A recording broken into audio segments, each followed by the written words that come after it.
we're back on the line with both Mike and I. Is the host of Joe versus the World and the host of his own Funtime Pro Wrestling Arcade. Joe Gagne has once again graced us with his presence on our program. And Joe, understand the child, a little bit of a struggle getting him to sleep this evening. Pretty much every night he will go right to sleep at 7:30, but tonight of all nights he decided to stay up when Dad has radio due, and this got pushed back a bit. I appreciate your flexibility, but we're good to go, and I'm very glad this show's back because in its absence I've been reduced to listening to the It's Raining Meng podcast instead, and that's just Heartbroken. Burn notice right there. Hey, no, Mike Quackenbush likes It's Raining Men. I guess so, yeah. Yeah, so that means you have no taste if Mike Quackenbush likes something and you don't. Well, he follows me on Twitter, so I don't know what that means. I think Mike Quackenbush follows approximately 8 million people. So no offense. I believe he follows my dog. So at least he knows who I am, unlike Leonard Chikara. Oh, you're just gonna rub that in until the next time Chikara runs Massachusetts, and then looking that way. Yeah, then it'll be a big moment. There'll be music playing. In what building, right? There'll probably be another building you'll have to. I know. You know what I mean? Yeah. Yeah, I think we were talking. I think what was it like the building Ben Tasker goes to for ROH shows? I guess they don't even run there anymore, but that might be the most consistent ROH building, but even that's gone now. So it's I don't know what it is. What you. People in Massachusetts and your buildings, man, but no, I think that ROH ended up running a dozen different buildings in Massachusetts, and I don't know if they're coming back because they canceled the show in March. Yes, probably because we're not a Sinclair affiliate. So yes, there you go. Too bad. That and Mr. Drummond or Gordon Jumper Gordon Jump's probably really upset about that. So I was gonna say the mega powers that are chaotic wrestling, obviously elbowed him out. Old school NWA style. You get out of our territory. We'll send Handsome Johnny after you. Handsome Johnny, by the way, a freaking phenomenal wrestler. I'm not being sarcastic. Handsome Johnny's the stuff. Never seen. I've seen him in Chaotic, and I remember seeing him get beat up by not legit, but be enhancement talent against Sylvester Turkey at a SmackDown taping. That would be fantastic. Sure, they just start fighting each other. No, if I saw Sly Scraper beat him up in a bar somewhere, that would be a more interesting story than seeing a wrestling show live. But oh well. Oh, so speaking of interesting stories, you want to talk about Joey Grunge? I was just looking at seeing the IWA Mid-South, the new king of the Deathmatches, and seeing someone named Joey Grunge on there and looking him up, and I'm like, I was confused because I'm like, I hadn't heard of him till this, and I'm like, did he pick up this name after Johnny Grunge died? He died 5 years ago. Was he such a fan of Public Enemy as a kid? He's like, I got to carry this on right now. I believe the story is after Rocco died, Johnny worked with Joey in Evansville-ish area or central southern Illinois a lot, and he's like, "Here, kid, you can be my brother." And Joey's like, "Sweet." And then Johnny died, and then Joey's like, and now he wrestles everywhere as Joey Grunge, continuing the Public Enemy Bad Breed feud. The 5 places that are still booking Ian. So. Is it? Who is? What are? I assumed he just vanished. Mitch Ryder's fed. XCW Midwest has been booking him. I think they might have not been booking him now, but for a while they were booking him. Because I saw a promo with him and Ian and young Simon Says. If you remember your 2003 IWA Mid-South history, Ian beat the crap out of him on a charity show. Told him, listen, you stop no showing. You stop no showing practice. It sounds funny when you say it. Yeah, it's the opener on a 7-hour charity show. And yeah, just brutal. And now Simon Says and Ian are trying to take over XCW Midwest from the clutches of babyface Mitch Ryder, which is a sight to behold. He is awesome. He's like Kmart Jerry Lawler. It's so great. But that's a great. I actually love the parts of the that We Are Family show. There's some great. There's it's like Chris Hero, Alex Shelley, Jimmy Jacobs, someone else tag match or something. It's like 3 of those 4. That's a really good match. But there's some Danny Daniels might have been in that match. Yeah, I think it was Danny Daniels. You're right. Yeah, and then Shelley and Hero had a match too, which was That's like right. Yeah. it was like I think their only singles match until like this past year or the year before, or something ridiculous like that. Like you'd think they would have wrestled each other a million times. And then there was like a Shaq Who's that? Daddy match on there. Hero? What'd you say, Mike? Who's that? Shelley and Hero? Yeah, Shelley and Hero. They had a Yeah, match. because remember when they had that match in Philly last year? Remember, like I think Yeah. you had said something then. I think that was like the first time like they wrestled, like, which was like crazy when you think about it, since they're like the guys you are synonymous with wrestling for like that whole decade. Yeah, exactly. That's exactly. Or indie wrestling, I should say. Yeah. Like I tried to like look it up at that point. I'm like, no, the last time these guys wrestled was for Ian at the show in 2003, and I'm like totally weird. But yeah, like you said, Joe, there's Shaq Daddy and Punch Magnus and Purple Rain or Purple Haze rather. Purple Rain, that would have been a horrible lawsuit. And I can remember like all these guys, like the Lancasters and Haley Hatred, who's now like a big Japanese lady star, and all sorts of ridiculousness. Yeah, she's like one of the 18 million groups over there. She's like a champion for, and she just worked Shimmer. And Mickey Knuckles, who ironically enough is now a big star in Ohio Valley Wrestling. Good for her. Yeah. It's like Jesse from Big Brother is going to OVW to train, I guess, for TNA.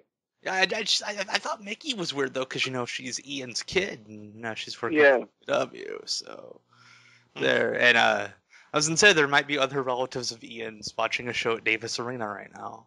Let's just say, ooh, intrigue for nobody that cares. Twitter.com/Nick Manoa. Anyway, speaking of, it's real funny. It's real funny. Actually, I'll just bring it up afterward. I guess we'll go ahead. I don't want to derail the subject here because we don't do that on this show. We always stick to a subject. We don't ever go off on the tangents. Yeah, I just wanted to say about Nick Manoa. I heard him doing some commentary for that King of the Deathmatch show, and I don't know if you'll get this reference, but he sounds like a young Joe House from the Bill Simmons podcast. I only really listen to Bill Simmons when he has wrestling folks on and when they talk. I listened to the show he did with the guy that wrote the Late Shift book. Because I love that book. It's one of my favorites. I was somewhat struck by that, but that's a reference probably few will get. Yeah, Ben Posco of the aforementioned It's Ranking Bang show will... Well, I hope whoever gets it appreciates it. I'm sure it's a great one. I know for a fact Nick won't, because he doesn't. Oh, well.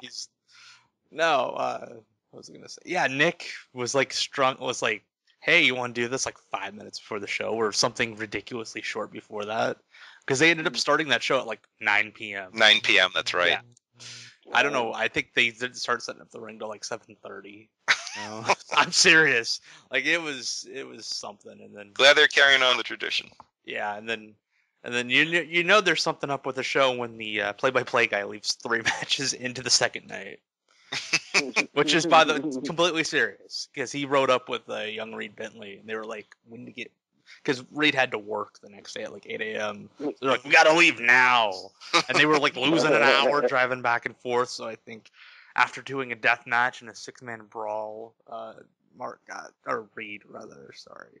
Uh-oh. Yeah, I'm not editing it out. It's on his friggin' Facebook. But I think he got like 2 hours sleep and then had to work a full day at a call center where he's high-level manager saying... Because we're doing all reality stuff now. CM Punk, Funk Man, whatever. But literally, the format we had for the show was I asked Joe what he wanted to talk about. He's like, I'm going to talk about Chikara. I'm going to talk about Joey Grunge. Okay. That's seriously the format for this show. That was about it. Did anything catch your eye on that King of the Deathmatch show, Joe? Because I watched it as well, and everyone seems to be like, man, this is funny. And I agree, but... I haven't really I've just seen like bits and pieces of the show. I was somewhat struck by I guess the Nick Mondo. What's his story? The Rory Mondo? Rory Mondo. Is that like a shoot brother, or is this some guy who wanted to carry on the project? Did you watch like CZW like back in the day, like 2002, 2003-ish? Yeah. Okay, there's a kid in the front, like right around the time they started running the arena. There'd be a kid in the front row, like... it was when Nick Mondo was still around, obviously. Yeah, obvious. Yeah, and there's a kid in the front row, usually sitting like over by the entrance in that aisleway, dressed just like Nick Mondo. And he was apparently, Mike can probably attest to this better than I can, but just reading from stuff on the internet, like nobody liked him. Like he seemed to be a nuisance to most Yeah, CCW. Tom Richards would probably be better served to answer that one than I did because he went to all those CCW shows, but like I don't think he was like well liked. I think he was just just a kid in the front row that would be annoying, I guess, and just like Nick Mondo. And Nick Mondo was, I think he like left the company, or actually not even just left the company, just left wrestling in general one time, 2002, 2003. Like he's been gone for a while, and I think like even after that, like he still dressed like him for a while, and then he even to like last year when he like broke, I think he began wrestling like on like the wire tapings and stuff like that. He would even like look like him. So. And I think, like, for a while, like, they were trying to, like, get away from the whole Nick Mondo deal, I think. Yeah. And he just started doing it again. Yeah, exactly. And, like, it's ridiculous, like, because I watched him and Devin Moore were in, like, the Big Japan Tag League deal.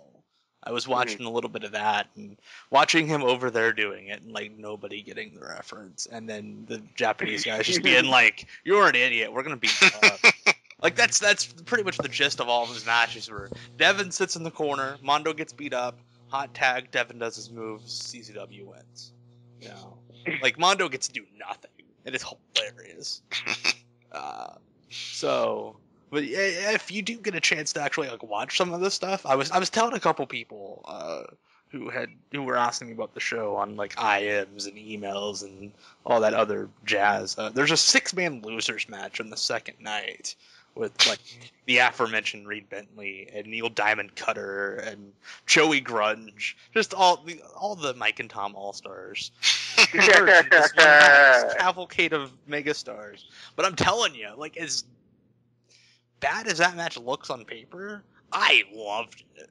It was like my favorite IWA match here, just because it's like, I don't know. They decided that we don't give a crap. We're just gonna beat each other up for like 8 minutes, and it's not like beating each other up as in, man, this is stupid that these guys are really like hitting each other. It's more like, this is really wild and fun, and that guy just dove off a balcony. I don't know what the heck's going on, and I don't know. I thought it was really cool. It was only like 6 minutes, so I don't know. So if anyone wants to check that out, do so. If you don't want to, hey, I'm not gonna make you buy the DVD. Or other things, or other ways you might watch the show. I'm not going to mention them. I'm not going to mention them because they're bad. Buy wrestling, or also go to business, and then certain promoters of Japanese kind of sort of feds. And then we're never going to get Sammy Callahan versus Steve Blackman. So buy your fucking DVDs. I was thinking Mike Hagar. Let's stay consistent with Joe Gagne. Yeah, right. Yeah. Evolve 11. Just on that whole, I don't want to trudge, this is old news, but I was just kind of struck when he was complaining about people not being willing to drive that far, being like, well, in the ECW days, people would drive for days. And I'm thinking, you know what, in the ECW days, I probably would, but I got older, I married, I got a kid, like you'd better make it really compelling for me to drive, away. It's a pain in the ass to drive into Boston on a Friday night, and I was not intrigued enough to go. So, maybe, Gabe as a kid, he should know that it's not as easy to do things anymore. So, just wanted to say that. No, it's a very good point. I think, there's a lot of fans like you too. It's not like, it's just how it is. I think like back then in the ECW days, there were less mediums of entertainment. So it's like, you did say, hey, fucking, let's grab a case of beer and drive up to the ECW arena. And now it's like, what's keeping you from driving there and just sitting on your couch and watching it on your computer, you know what I mean? So, or on driving arena. So, I don't know. I never really understood that, but it's whatever. And to get to that whole point, why are people driving anymore? I think it's kind of a deal with the whole, like, I don't want to say the phrase, that IWC horrible geeky phrase. The group of wrestling fans who converge on the internet to talk about it in very intellectual terms, or sometimes not so much. These people. They've all grown up. when I started, message boarding and internet wrestling watching, I was like 14. I was in high school, and we had nothing going on. There wouldn't be past us to be like, man, we're young, we have this youth, let's jump in a car and drive 4 hours. Whereas now it's like, there are shows that happen 5 minutes from my house that I have to argue with myself. Should I go? Like, really? And the promoter will never listen to this, so I'm going to say it anyway. I get paid to help on these shows, and I don't want to go because it's leaving my house. It's like, ugh, Yeah, you're working, man. It's like, I think, you appreciate that time when you have just to, like, relax, you know what I mean? It's like, last thing I want to do is sit around and smelly people, but I know what you mean. Exactly. I know what you mean, Tom. Like, I don't know. That's why I'm only going to Joshi Mania. I'm not even going down to, I'm just watching the CW and the Japanese stuff on Saturday. I'm just watching it on iPay-per-view. I'm not even going, so, I don't know. One night's enough for me. Yeah, see, I'm like so thrilled that IPW is taking like 5 months off, because yeah, they are. I heard. Yeah, like they've switched up ownership and all that fun stuff, and actually it's technically 4 because CZW is running one of their Saturdays. So yeah, because I haven't seen any of their shows booked in a while, so I was wondering what was going on with them. Yeah, though I do think the show from November is coming on a DVD like very soon. Oh, it is. It's out. It is out. Okay. From November. Yeah, November show. Yeah, because shows how much that contact I keep with their DVD guy. It shows. Oh, wait a minute. No, I'm sorry. I'm thinking of the CCW show that was in Indianapolis in November. That's right. It is out on hybrident.tv. Buy wrestling. Don't download it. Or smack your hands. No, it is out, and I recommend it so much. Like, I don't know if I've gotten to talk about it on the show. Like Jonathan Gresham is like one of my favorite matches this year. I almost want to nominate it for like Observer Match of the Year. I love it so much. It will get 1 vote from me. And it's such like guys do like the British World of Sport spots, and it's like, okay, that's cool. You watch tape, so do I. These guys did like a full on like. Wasn't just we're gonna do the Lady of the Lake spot. They did a full on like World of Sport match. Like you could like kind of squint. And you can imagine like Johnny Sane and Mark Rocco doing this same match. Like Drew Gulak, my goodness, that guy's gotten amazing. And like it's a shame he's pretty much a CZW only guy. I don't know, but his style probably wouldn't mesh with, let's say, a Dragon Gate. So I don't know. And then AR Fox and Uhaa Nation for you guys that like your big moves. Like, that's about the coolest match this year. Outside of the 6-man from Indianapolis, in my opinion. That Dragon Gate put on. So, I don't know. Yes, that match was awesome, isn't it? I love it so much. Oh, great. Yeah. And I watched it on the stream deal on WWNlive.com, and I'm like, this holds up. I'm so happy.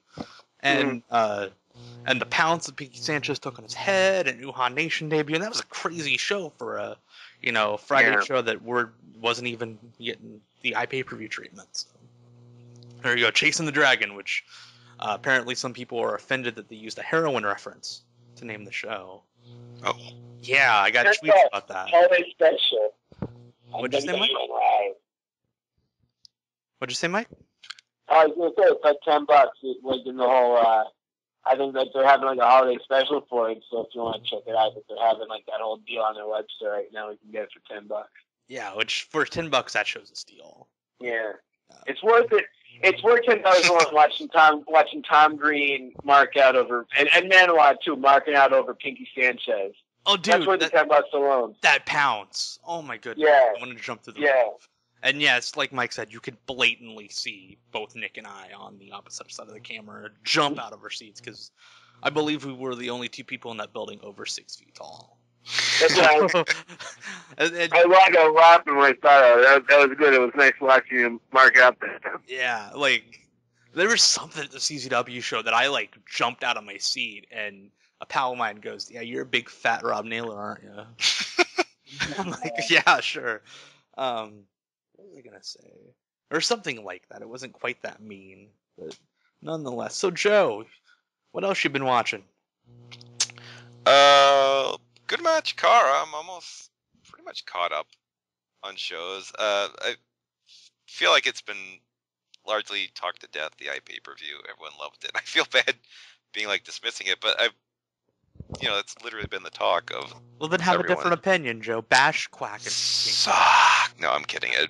No, it was a really good. That was the first pay-per-view I bought, and I greatly enjoyed the experience. And I'm just curious about how they approach it going forward. If they do like maybe the last night of King of Trios, maybe Chikara Source Rex, and maybe Young Lions Cup, depending how they do it, and the last show of the year, if that's their big four, so to speak. I think that's just like good. defending the title. Yeah. Oh no, Yeah, I meant like yeah. being on iPay-per-view.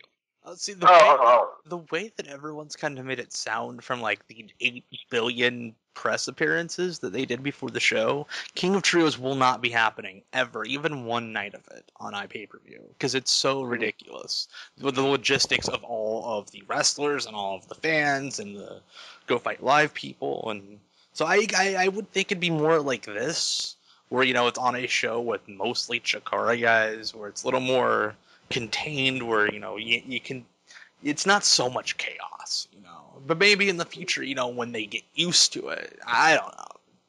I wouldn't expect to see King of Trios as an iPay-per-view, even one night of it. So, but who knows? Literature Carson will reply to this with a tweet that says, A, Mike did not drop out, and B, there will be King of Trios on iPay-per-view. So I don't know. The reason I don't think there would be one is because if they just did like say night 3, then people would be like, what the hell happened on night 1 and night 2 that would lead to night 3, you know what I mean? Because you got the King of the Flippy Little Boys, yeah, like that final, and then you had the King of Trios final, but it's like, the whole build up to it would just be DVD only, so I don't think that would really make a lot of sense to have that as like say night 3 for the iPay-per-view.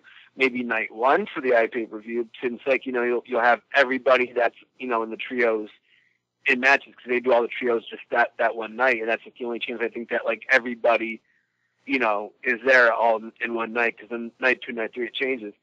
But I don't know. Maybe I just like having just like a one-off show. Maybe even have like a show time in Chicago at that building night.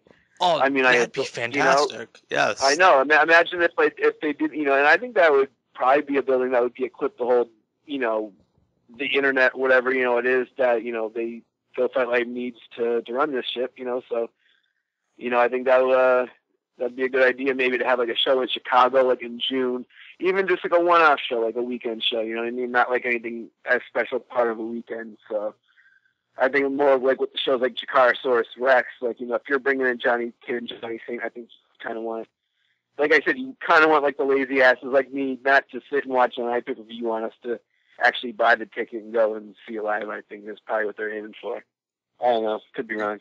It'll be interesting to see how they approach this going forward, because they could do one of two things. They could either when we bring in all the big stars and do the All-Star show, that's when we do the iPay-per-view, or they could build it up for 6 months. I just did an Alan Cunahan but Team Treaty anyway. I was gonna say. But anyway, no, or they could the other route they could go is, you build up the storylines for 6 months, and then you do it like this, where, you have the final big showdown between wrestler A and wrestler B, or whoever, So it'll be interesting, because, it's almost like if they do a mix of the both, you don't have enough hype, but you also don't have enough of the stars, I don't know. That's why I'm on my Quackenbush. That's why I live in Lafayette, Indiana. I don't promote wrestling, because I'm not sure about these things, and I'm sure Mike's at home right now, in between his podcasts, going, I wonder what will happen on this Chikara show in April of 2018. Let me read. Nah, man, Quack's like looking up like episode titles of like old G.I. Joe cartoons or something like that, and naming them for like featured DVD releases. Like, have you seen how what in-depth shit that Mysterium Peace stuff is? Like, have you actually been on like the Chicky 101 website or whatever it is, and like seen like people breaking this stuff down and actually like figuring it out? It's like mind-boggling, man. You gotta be crazy. I don't know. Have you been seeing that, Joe? I haven't even tried. I just heard it. I don't even know what it is. Yeah, I'll let this play out, and then yeah, we'll go from there. Then I put the puzzle together, and then we'll kind of see it. That's kind of how.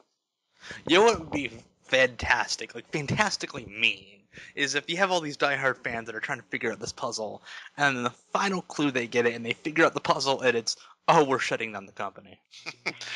That would be an excellent. I think we know another reason why Tom doesn't promote wrestling. Because I'm a jerk. Yes. That'd be the type of thing I'd do. If I had like $1 million, I'd start wrestling companies. I'd get people really passionate about them, and I'd just kill their dreams. And then I would sit in my giant leather chair, and I would stroke the head of my dog and be like, "Yeah, I'm awesome. I have lots of money. Now give me some cocoa." I was trying to think of an '80s African American television star, and I couldn't. And then I realized it sounds kind of racist. Jack K, yes. Though, see, I associate Jack K more with the '90s because it's sister. But... I'm more 227 guy. Yeah, 227, man. That's where it's at, right? That's airing on I saw that on TV not too long ago. Amazing. Yeah, it's on, man. And this is probably the first my 227 reference on this show, but yeah, it is on. I think it's on TV1 or BET or one of those. One of them channels for them people. One of them channels. In the minority section. Yeah, just go with it. In the upper 800. Oh, that is that's a damned part of the digital cable. It is menu is the upper 800s. That's when you know that your channel is watched by 10 people. Is it when it's from 803 to 827? They just put. I just got Comcast. It's got the hub in HD. I love it, but it's buried by it's up in HD net level. That's where it's at right now. It sucks, but I'm still trying to catch it. Yeah. From time to time.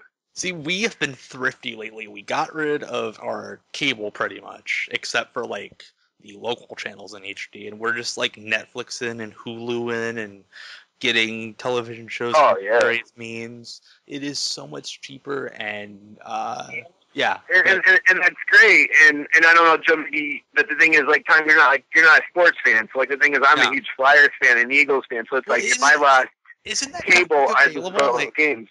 I'm not a sports thing, but it seems like every time I go through my Xbox, it's oh, you're gonna watch this sports game, you're gonna watch this sports game. It's nothing related. It's Netflix, NCAA, and foot hockey.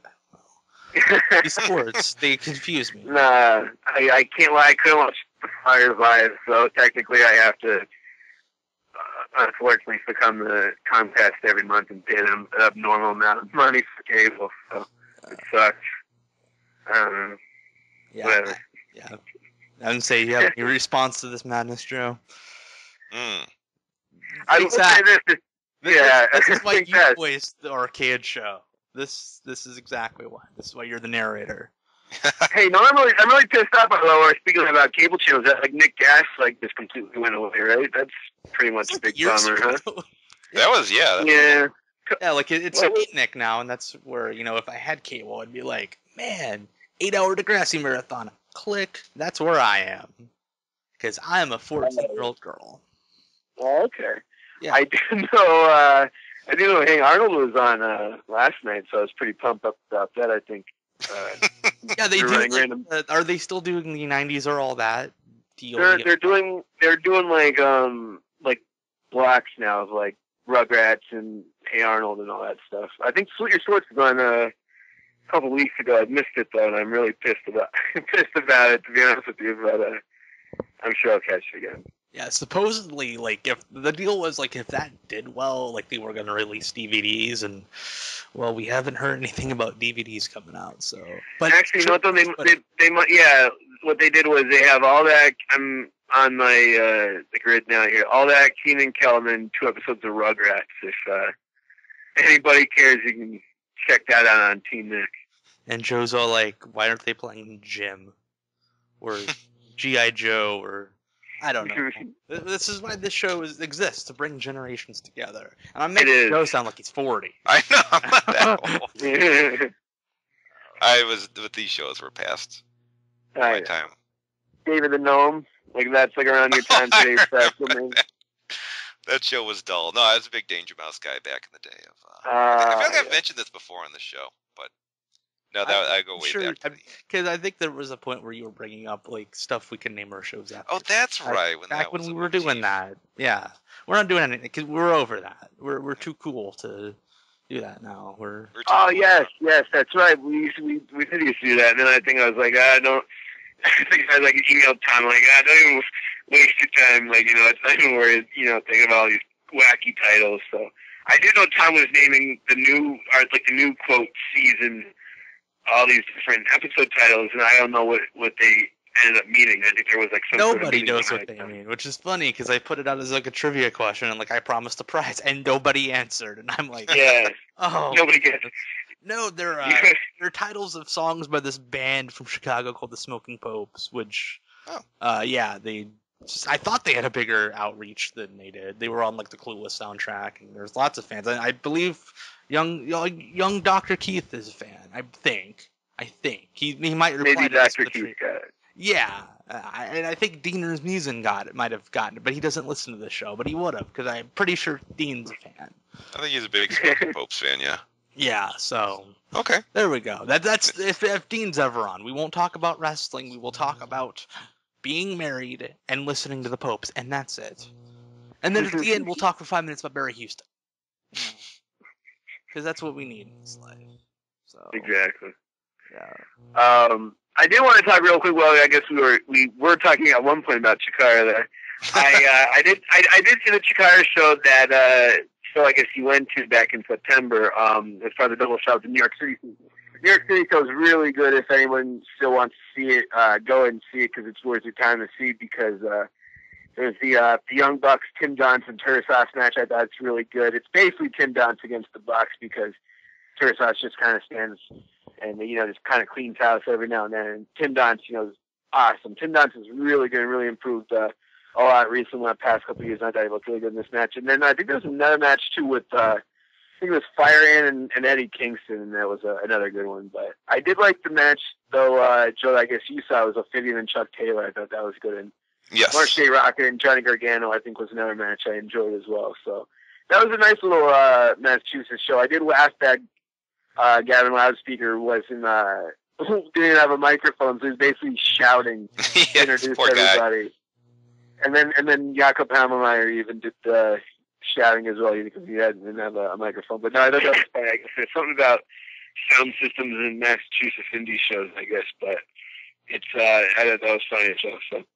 I actually had another Chikara-related point. Now that they actually have a championship, I'm just curious how what the rules will be to get a shot because I think by waiting so long, they have the benefit that not every show has to have a title defense on it. They could do like 3 or 4 a year, be fine because they'll stick anything in a headline position. So it's not like in Ring of Honor where every show. I love how you ordered that. They'll stick anything in a headline position. You bring a hamster and a rhino in the ring. Oh, goodness. I would watch that, but I just remember that when ROH was running like 40 shows a year, it seemed every show had a title defense. So you had Roderick Strong failing like 13 times in a row before he finally won.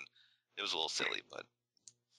Well, that's what led him to being smacked around by midgets. You get depressed over losing that many matches, and then, you start your own frat, and... yeah, craziness. I was going to say something, and then Roderick Strong came into my head. I don't know, this is amazing radio, this whole... You what? I don't know, I had a point about the titles, and then I started thinking about Roderick Strong. Oh, well, I was going to suggest a couple of contenders for the Chikara title now that Eddie Kingston champion. I thought, I don't know if you guys saw the blog with Brody Lee. There's a really, and I think from what he said on Twitter, I don't even know if he wrote it, but kayfabe, I guess, on that one. But I guess there was, Brody Lee wrote this blog, I suppose, where he said, how he wasn't in the tournament, or most of the tournament. And I guess so now he's coming back, I guess, on, beating up everybody. And I thought that was a really good, a really good, angle that they can kind of run is okay, hey, this guy could have been in the tournament, he could have been in the finals, and he could have won it. But, he got hurt in June when the tournament started, and, who knows? So I guess that's a good, and plus I would have Tim Johnson. I think Tim Johnson would be another awesome, heel challenger for the title. I think that would be a lot of fun. Is Brody Lee illiterate? Is that why he couldn't write his own thing? Yeah, I don't know. He said, like, here's this blog I supposedly wrote. Okay, if Chikara's doing the whole Greg Iron thing, where he's got the disability, that would be like, if he gets like signed and sent off, that would be one heck of a media angle. You're bringing a wrestler that can't read, and like build him up and do the whole sympathy thing, and have Icarus be like bring a book into the ring and confuse him, but then he fights back. He's so valiant, even though he couldn't make it through school, or he lied his way through school because he was so ashamed. Boom. There you go, Mike Quackenbush. I just gave you your next idea to get a guy in Fox News. Reason 2 why Tom doesn't have his own promotion. Because I'm a horrible person. Collect them all. Yes. Well, Speaking of more promotions, I guess, as everyone listening to this has probably already heard, Jay Renfro? Renfro? Yep. Yeah, Jay talking about Res Pro, so I guess, I don't know, Joe, like, do you have any thoughts on that? 'Cause I'm sure, Tom, you probably gave your thoughts as well, and, I don't know, I was just kind of thinking about that real quick while we're, talking about, I don't know, whatever we were talking about, but the Res Pro stuff, I don't know, did you even see the results? Is that even, anything lit your world on fire on that one? Really, that just seems like another, I haven't checked it out, because I'm probably going to see it, and it's not, this isn't something, this is a Billy Corgan one, right? Yep. Okay, then yeah, I'm not greatly intrigued by what the Smashing Pumpkins guy has to do with wrestling. So. Here's a joke I didn't get to use on that portion.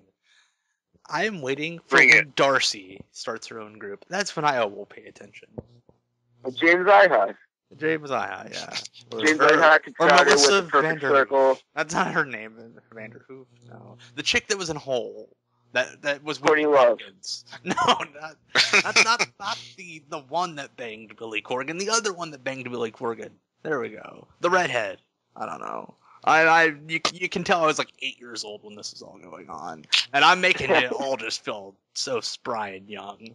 I'm sure Literature Carson's just standing at like the edge of a cliff, like, talk me down. I'm feeling horrible, and I do that to him a lot. It seems like making him feel gray and elderly.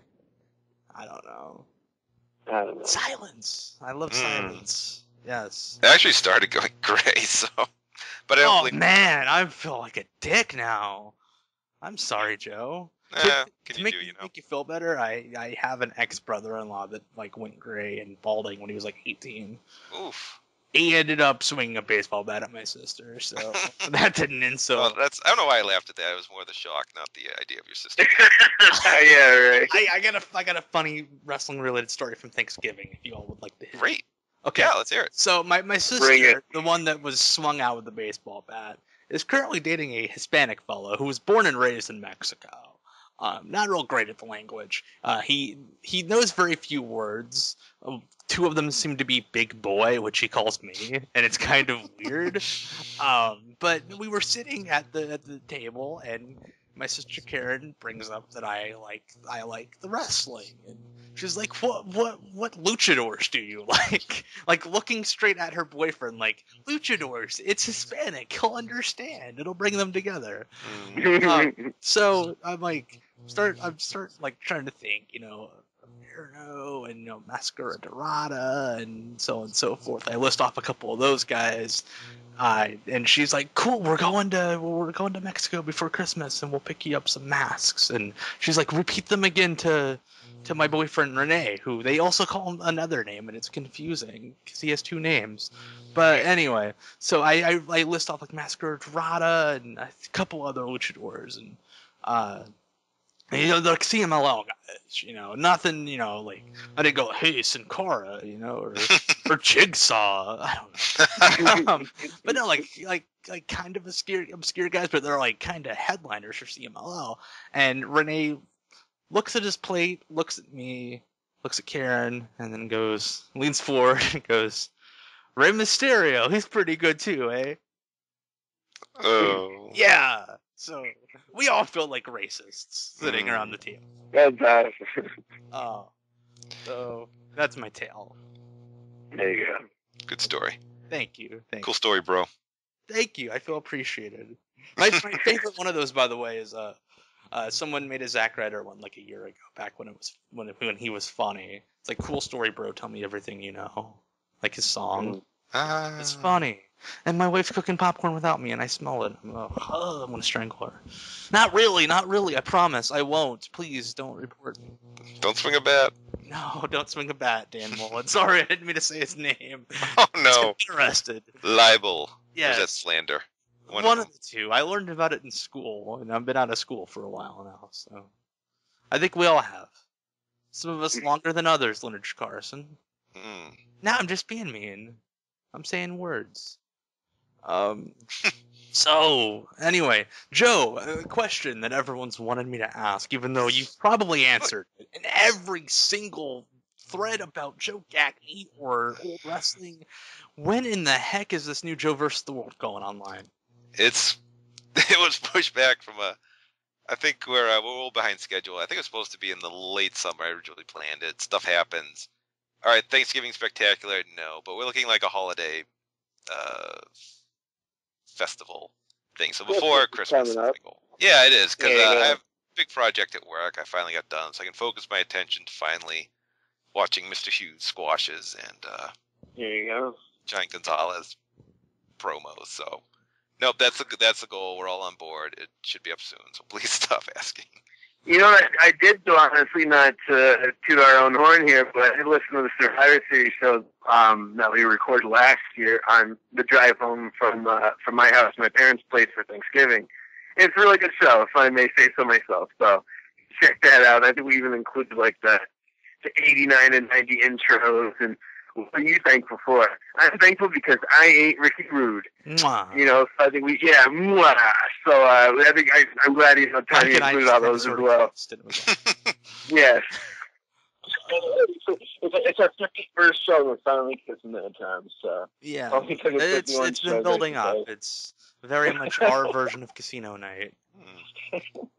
What I remember when doing that show, I had the Patriots Colts game on in the background. And the Patriots had jumped to a big lead, but the Colts made a big comeback. So I think you can hear progressive panic rising in my voice as I maybe appear more agitated as the show progresses. But we ended it just in time for an interception in the Patriots. Yeah, that's why I'm watching the Eagles game now, and it's like I'm just kind of just trying to tune out of it while I'm talking to you guys for the next. I don't know how long we're gonna be recording up to, but whatever. It's been a long season. I would say we're like 40 minutes in, so we're just gonna be a full episode. Tom, let me ask you something. I know you're not a big football guy, Tom, but Indianapolis is obviously notorious for Peyton Manning. I mean, I think even you not being a football fan, you obviously know who Peyton Manning is, and you know he's the quarterback he's the white guy that throws the ball, right? Yeah. He's the white guy. Yeah. I know him, and I know the Tebow dude that does the deal with the praying and the fist. I know that guy. Yeah, and that's about. I know Bo Jackson. Do you know that the Colts are really bad? They haven't won a game yet. Isn't it 0-12 or something ridiculous? Yeah, it will be after Sunday. Yeah. Tom, how many games are in an NFL season? I'm not asking you, and I'm not gonna laugh at you if you don't know it. You doesn't know. My wife and I had a discussion the other night before bed that was just lovely, where she was testing my knowledge, and I had all sorts of great answers. I looked up on Wikipedia the next day. 18. 18. Incorrect. They're trying to push it to 18, but no, it's 16 still. I'm a prognosticator. Yeah, right. When it does happen, you'll be like, "See, I told you." Exactly. So maybe you're onto something, I guess. But and I was just gonna say, going back to talking about episode 15, isn't it weird that like recap and nostalgia podcasts have gotten to the point where we're now doing like retroness about our own show? Remember back to episode 15? Hey, that shows we have longevity too, man. We've been doing this for almost a year and a half now, almost, right? A year and a half, exactly. I think we'll have the Christmas show on. I think we have that coming up as we wrap up the year here. I think we're going to have a Christmas show. Mr. Coonahan is going to talk about Triple H and all of his favorite things in the Wrestling Observer Awards for this year. So we have that to look forward to, and I think there'll be a 17-part series coming up. I'm saying it right now. Alan, you're listening. I'm talking to you directly. We're not going over an hour on that show. If we do, I'm going to go to Ireland, and I'm going to chuck potatoes and wear green hats and be all sorts of ignorant towards your culture. Thank you. I'm Tom. Good luck with that, Thank you. by the way. I'm going to fly. Why don't you go outside and yell at it to stop raining, too? Because I think you'll have enough luck. Oh, dude. That just reminded me of my favorite joke ever from, it's not from this specifically, but it was on the Chris Benoit DVD. I think you both kind of know where I'm going, and if you don't, then I'll lead you there. It was the alternate commentary for like one of the Japanese matches. Todd Grisham, Benoit, and I think Dean Malenko. Yeah. And Grisham goes, "So how'd you guys get to Japan?" Dean Malenko, dry as can be. We flew. Yeah. Loved it. It's a shame that guy's not a commentator. Especially for like bad wrestling. I think Dean Malenko would be tremendous on $5 wrestling. Yeah, why is Dean Malenko not like on television right now? And I don't know if you guys have SmackDown or anything like that. Yeah, but it was like really nice seeing like Dusty Rhodes for as brief as he was on TV. And like the thing is, like, you know, if Dusty Rhodes was on TV every week, you know, maybe it wouldn't be so special. But like every now and then, it's really nice, and like it just doesn't happen too frequent enough. I don't think. You know what I mean? I wish it happened a little bit more often than just, you know, a Christmas special in November. Oh, if Dustin Rhodes has his way, Dusty will be on TV plenty going into WrestleMania. So yes, he's tweeting he wants that match with Cody, and he's also wanting to talk about putting his gold balls on random people on Twitter. Like he's a bizarre young man, bizarre. Which I guess is kind of the point. He's gold dust, things, stuff. No, so that was a. How did the hell did we get the golden balls? Who knows? I have a story to tell from a house show I went to in Awesome! I love house show stories. They're the best Bring it. stories. Let's hear it. Yeah. you know how, like, I don't know if you've been to a house show recently, but they did like a dance contest. Yes, the one that they did one in Indy with R-Truth, which was really dirty. Well, they just had like 4 fans, and like, well, the winner gets to go backstage, and it's like this woman, this little kid, this guy, and Kofi Kingston's brother, who I guess he certainly looked like him, and I'm like, well, that's kind of bullshit, because I imagine if Kofi Kingston's brother wanted to go backstage, probably gets ample opportunity to do so. No, wait, Joe, do you mean his real brother, or are you just being racist? No, his actual brother, as in family relationship. And I think the crowd realized it too, because they booed like everyone vociferously except for the little kid. But Kelly's like, that sounded close. Like, we need to have a runoff. And I'm like, no, clearly not. This little kid was obviously the favorite, but he won, and I guess probably got to meet John Cena. And I saw someone taking their picture with Kofi Kingston's brother, which I guess that's kind of low on the totem pole of people to get a picture with. But hey. I'm sure it was like the moment of their life, and it's like all over their Facebook now. And yeah, like they tweet about it like 20 times a day. Like every time Kofi's on Raw, hey, I met his brother. I met his brother, man. I met his brother. You see that guy? I met his brother. I got a picture right here with him. No, did you see that guy on Twitter like tweeting about like Shelton Benjamin being in some porno like Kevin Steen?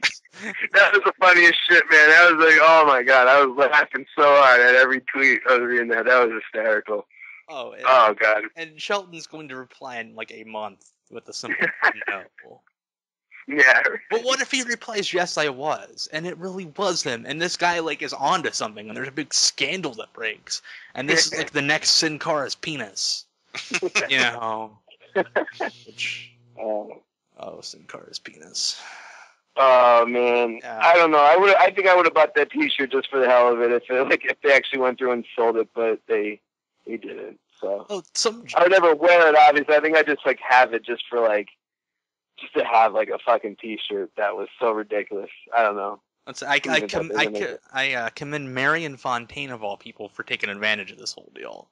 He has just released a shirt very similar, only he actually just put a wiener on his waist. Yeah. So I thought it was like someone like pulling a prank. Like, do you remember like the old Beauty and the Beast, or was it the Little Mermaid, like VHS, old, like the VHS cover?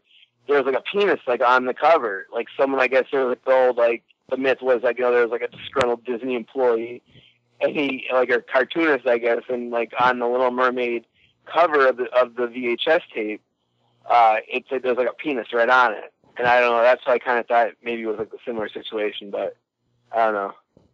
Right. Or the deal from 2 Men and a Baby where the guy's in the background like hanging. I don't know if either of you guys have ever heard about that. Like, I don't know if I've heard about. 3 Men and a Baby, not 2 Men and a Baby. 2 Men and a Baby's the show with the guy that looks like a wolf and Stacey Keenan, and that's My Two Dads. Never mind. That's My Two Dads. Yeah. You can't count on me. No, you can't. But no matter where you go. Anyway, sorry. No, but no, it was like the what was it? Fuck. You're onto something there, Tom. I was gonna say in 3 Men and a Baby, there's a scene where they where like Tom Selleck walks by a window and there's a guy there hanging to death. Yeah, and there's also a scene in Teen Wolf, like the big celebratory scene at the end. Some dude just got his dong out. Oh yeah. Yeah. Oh yeah, I remember hearing about that one. Yeah. Yeah. So I'll have to check that the 2 or 3 Men dong out. If you will. Yeah, I'm gonna have to check that thing out. No, the 3 Men and the Baby. I'm gonna have to check that out as well as old episodes of My Two Dads while I'm thinking about it, I guess. Here's the screwy thing. The first time I ever saw that scene, it was in 7th grade in class, in homeroom.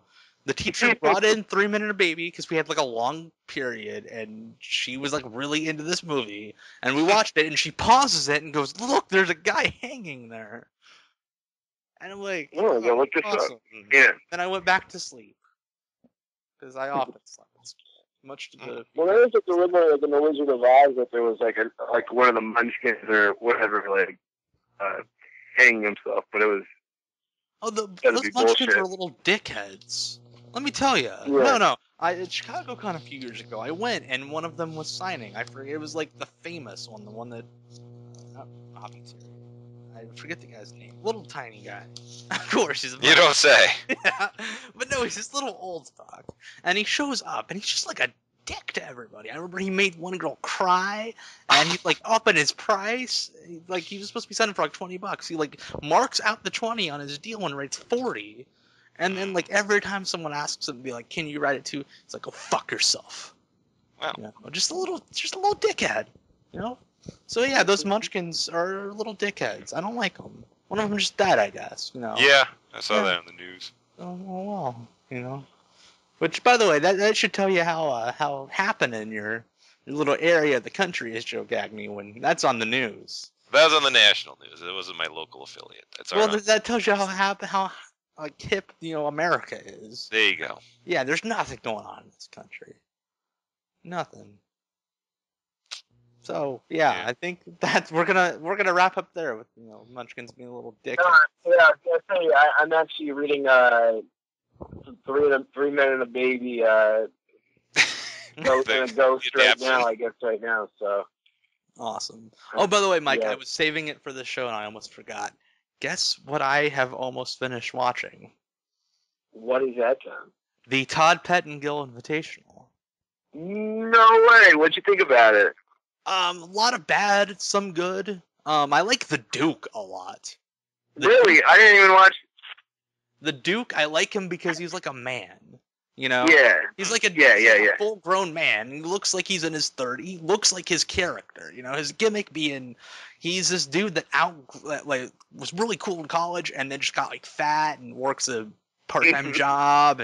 But man, he goes to wrestling. He's a stud. I can totally buy that with the Duke. Whereas I see chest flexor being a little skinny guy with a bad haircut and a robe. I don't like them at all. No. Yeah, I don't. I buy the Duke. The Duke is freaking awesome. I love the Duke. The thing is, and I hate to say it, but the local guys I didn't like that much. But the matches with Don Pondo was great. It's total Sullivan Benoit 96 WCW. They're all in the building. It's awesome. And of course, 5 matches later, Paul London's "Hey, we're gonna brawl around the building." Shane Bazan's "Okay, cool." So, and then Paul London throws a guy in a wheelchair into Shima Zion, and that was awesome. Yeah. That's another good. They brought on as well. What do you think about Jay Christ and Jordan Gresham? Because they would beat the shit out of each other. I thought it was. For the part I got to see, it was good. It's just my disc showed up and it was all like screwy. So it's like my Xbox is just like, I'm struggling to read this. Fuck you.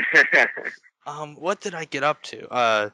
Gargano and Tozawa was okay. BJ and Jim was a little disappointing, But though in good news, I can report the Heartland Cup is finally on friggin' DVD. Finally, it's been released. That's awesome. I'm glad to hear it because there's a lot of matches I really wanted to watch on that. I've been waiting a while. So what is that? Since April. Yeah. I think so. Yeah, because that's when Zach Jr. was in the States. I think he was on there. So I really looking forward to watching that. So thank you, Sue Jackson. Thanks, Sue Jackson, for. I don't think you were able to save it. I think it was someone else, unfortunately. Oh, okay. Well, but hey, thank sorry you, if I'm. Sue Jackson for. Thank you to whoever. Yeah, thank you to Sue Jackson for being yourself. Talking over each other. It's what I'm good at, Joe, you got anything to plug? I love when we have you on and we just start talking about stuff that you have no clue about or haven't seen. Yep, that's why I didn't do the Observer Awards thing. That was the original idea. Joe was going to be on Observer Awards, and he's like, I haven't watched anything. No, I watched plenty, but you guys have a much greater grasp of independent stuff, and I feel stupid like having seen minimal PWG this year to. It's like picking the best movies when you've seen like a third of them that have come out, So I'd rather talk about nonsense like this. Well, that's why I get an Oscar vote every year, and I've been voting 50-50 for every category. But anyway, go on. Check out the Funtime Arcade done by myself and the wonderful Tom Green. You go to youtube.com/Mike and Tom Present and various other places as well. You can follow me at Twitter at simply @JoeGagne, and I just pretty much do updates on the Funtime Arcade. No nonsense about what I had for breakfast or. You really should, man. Yeah. Twitter's fun. I love Twitter. I'm very much a Twitter guy. There will be not a final, but hopefully a new Joe versus the World. Please stop asking. 1993 coming up in a few weeks, and I think that's it. And I noticed that let's think of. Upcoming shows I'm going to. I noticed the Insane Clown Posse they're doing like a New Year's Eve party in my town. I remember Cole Cabana mentioned it on his show and his upcoming events, and had I the energy or the inclination, I might check it out, but I don't think so. I think that's I think if we can raise enough money, I think we need to get you and Ben Bosco to do like an investigative report. Undercover. Not only from the experience of an outsider, but you two being vastly different people. I mean, you are a domesticated house husband with a child. Ben Bosco is currently out getting drunk and hitting people in the face with his mullet. So, but it's wrestling. Tied by that magical bond of pro wrestling. Exactly, tied by pro wrestling and podcasts and cartoons. I was listening to the show, and they were talking about like scary wrestlers and the Undertaker, and it's like someone's like, "Yeah, I was 8 months old in 1990." I'm like, "Fuck you," They did a video game show. Yeah, they like referenced the Funtime Arcade a lot, and one of them goes, "Yeah, the first game I ever played was like SmackDown 2." I'm like, "Fuck you!" Holy shit! Yeah, I usually feel young when I'm talking to a lot of people, like, you guys, and Chikara, and then I hear that, and I'm like, oh my goodness, my hip hurts. But anyway, I think we're going to close out, and something cool I think I'm going to try to do is, because I know we have a lot of people that watch the Funtime Arcade but don't listen to the podcast, because apparently I can upload like long videos to YouTube now, so I'm going to try to throw onto the YouTube channel, so that they can check it out and hopefully convert. If not, hey, check out the podcast. What do you got going on? You don't listen to the podcast. Come on, listen to the podcast. Apparently, a couple of them are eating very recklessly.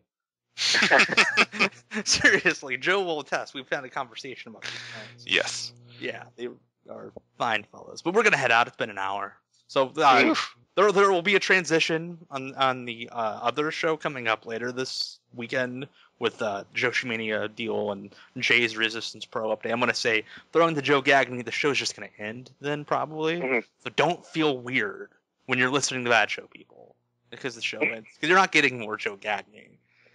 You're getting as much as you're getting until Christmas. So Joe's special. He's a special attraction. He's the Andre the Giant of our universe. He's our Andre. No. Coming for the battle royal, and whenever Dick gets out of line. Hey man, Joe's like the guy who we get like a lot of downloads when we get Tubby in. Joe's a draw. Joe's like a proven draw. So that's why we're happy to have him on. Exactly. Thank you so much, Joe. No, it's always it's fun. Laugh for an hour. Exactly. Uh-huh. You make it Thanks, sound buddy. like life sucks, and then I get to come on here and laugh for an hour. But then, like, Nah, it's happy time. exactly. Hey, you know what I call getting 2 hours of sleep and working a full day?